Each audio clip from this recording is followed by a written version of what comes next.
Bienvenidos a Micro Abierto.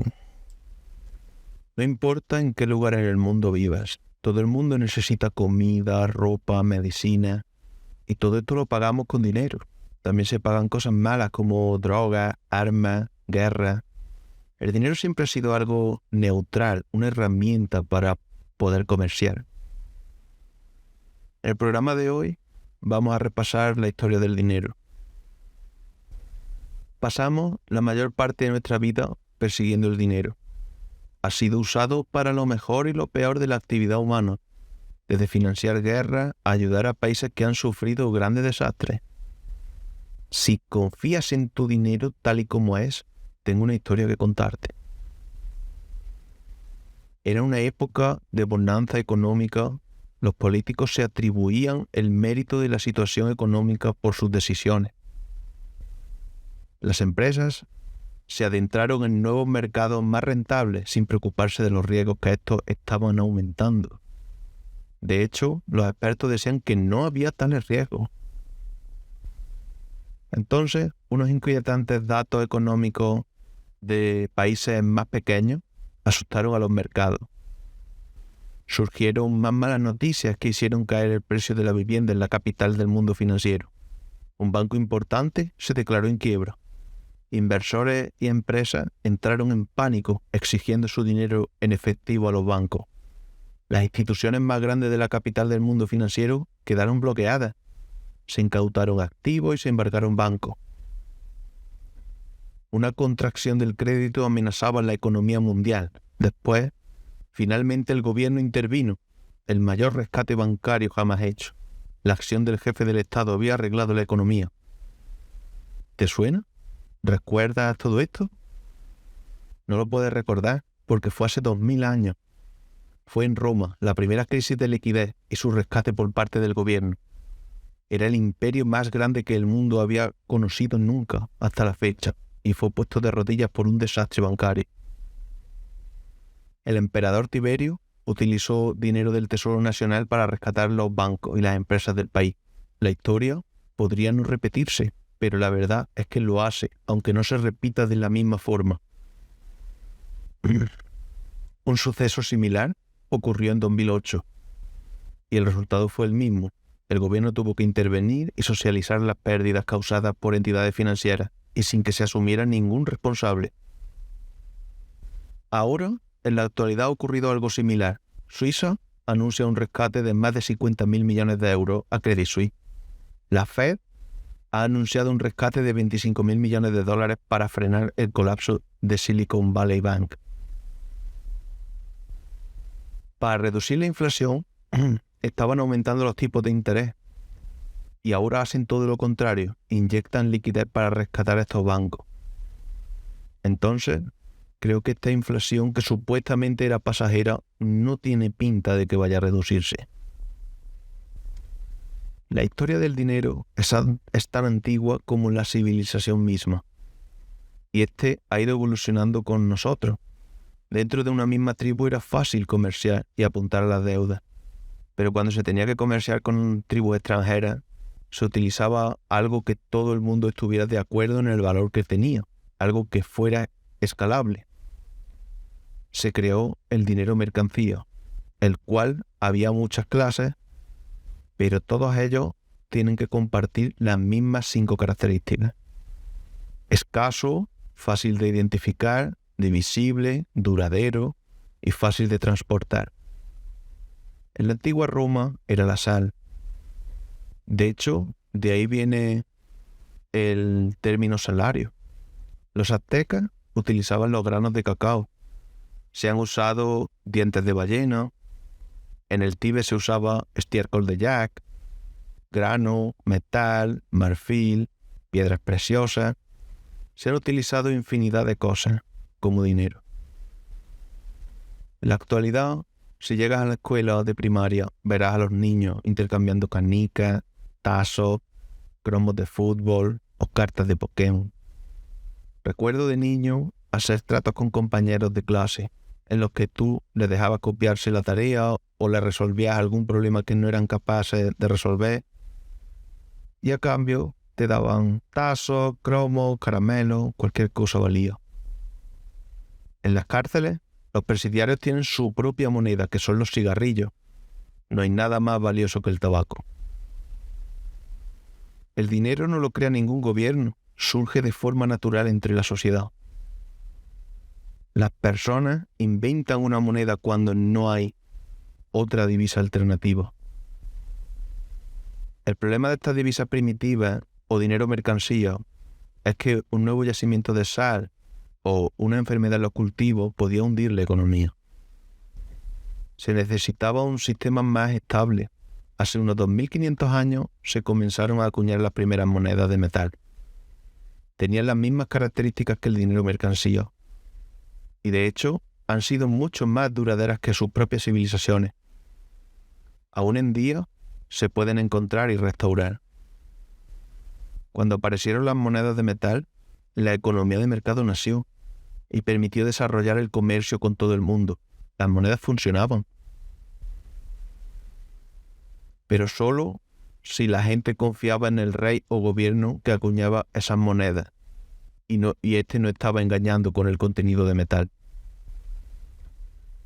¿No os habéis dado cuenta cuando en las películas a uno le pagan con una moneda de oro y este la muerde para ver si es de verdad?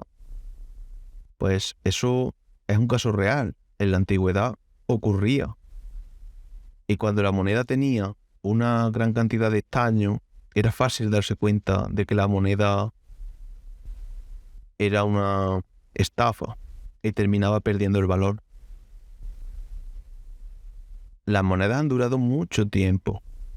El dracma griego duró 700 años, el denario romano 600. La acuñación constante y predecible permitió el crecimiento y la estabilidad económica.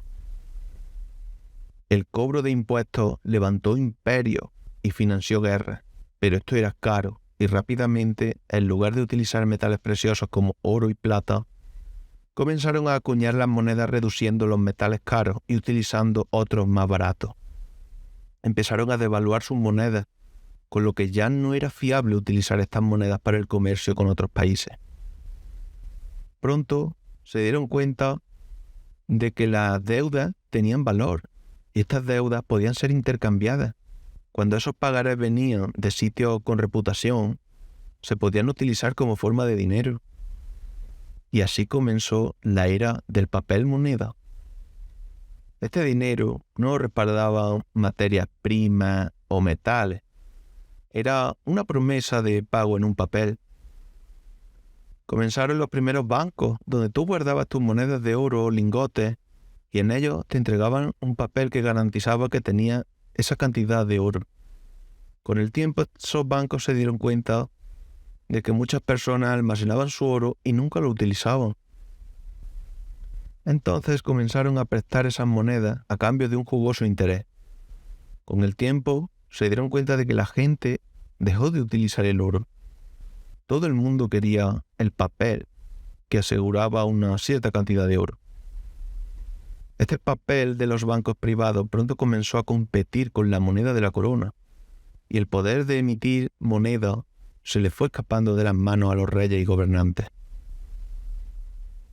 Ya no podían devaluar este nuevo tipo de moneda, pero tenían ambiciones más grandes que nunca: aumentar los puertos comerciales, ampliar el reino, aumentar las colonias que se expandían por todo el mundo.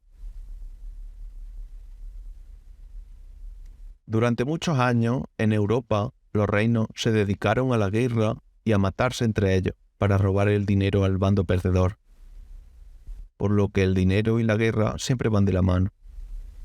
Pero las guerras son muy caras. Los reyes tenían que pedir dinero prestado a cambio de futuros impuestos.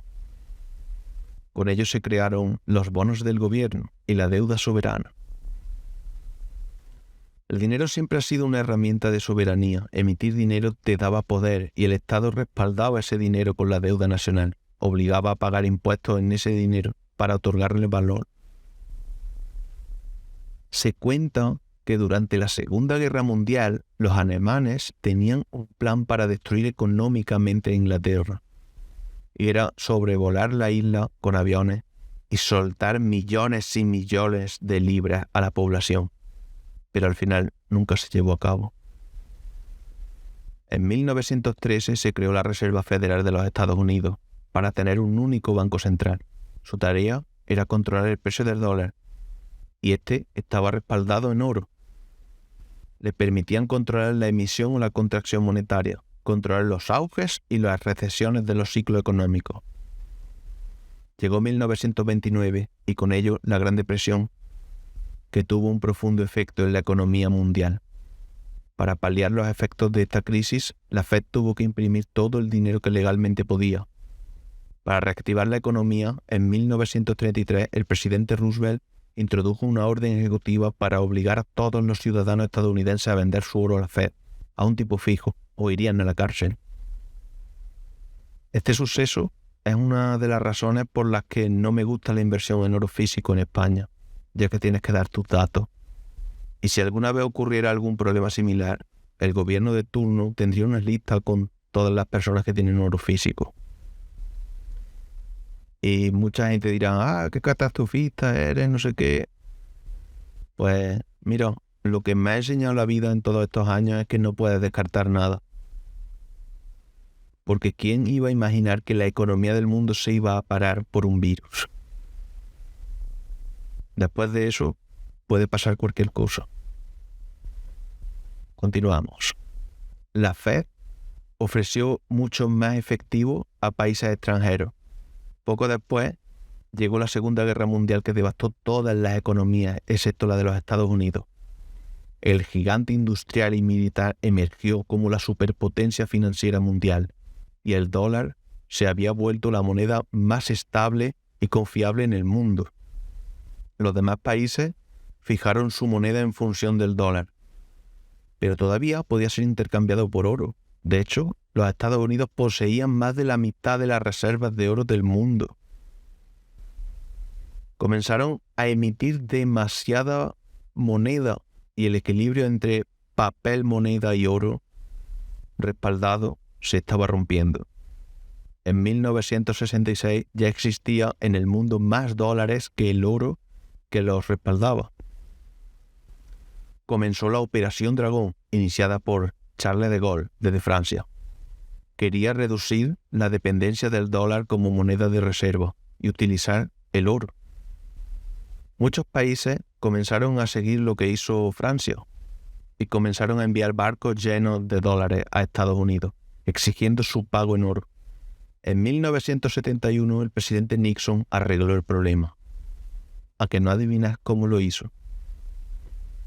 Fácil y sencillo. Dejó de respaldar el dólar con oro, temporalmente. A día de hoy han pasado 52 años y el dólar sigue sin estar respaldado por oro. Todo lo que está respaldado es en la confianza y en la amistad de Estados Unidos. Cuando se utilizaba el patrón oro, el crecimiento económico era más lento pero más seguro. A día de hoy, con este dinero que está basado en deuda, nos enfrentamos a crisis cíclicas donde la cantidad de deuda es cada vez mayor y provoca una caída o una recesión cada vez más dura que la anterior. Actualmente, los bancos centrales crean dinero cuidadosamente y lo emiten a la economía de forma lenta, donde tenemos una inflación objetivo del 2%. Esta inflación devalúa nuestros ahorros y hace que los precios suban lentamente. Se supone que eso fomenta el crecimiento económico, porque ellos lo dicen. Desde 1913, cuando la Reserva Federal se hizo cargo del dólar, hemos visto cómo el poder de compra del dólar se ha devaluado un 99%. En la Europa medieval, un banquero que no era capaz de devolver el dinero a sus clientes era ahorcado. Hoy en la actualidad, ese mismo banquero sería rescatado y cobraría una indemnización millonaria. En la actualidad, ningún banquero de los Estados Unidos, el causante de la crisis financiera de 2008, ha ido a la cárcel. Es increíble. La Constitución de los Estados Unidos y en la mayoría de los demás países se prohíbe a los ciudadanos la acuñación o impresión de su propia moneda y que compita o desprecie la confianza de la moneda nacional. En 1998, Bernard von Tausch iba a poner a prueba al gobierno de los Estados Unidos. Creó su propia moneda respaldada por dólares. Se llamó el dólar libre. Estaba disponible en monedas de diferentes metales preciosos y en billetes como certificado de depósito y en formato digital. El gobierno no tardó en detenerlo y en condenarlo por varios delitos de falsificación, fraude, conspiración, 22 años de cárcel. Y básicamente esta es la historia resumida del dinero. Y os quiero dejar la siguiente pregunta. ¿Qué ocurriría si la siguiente innovación tecnológica permitiese a la gente ser su propio banco?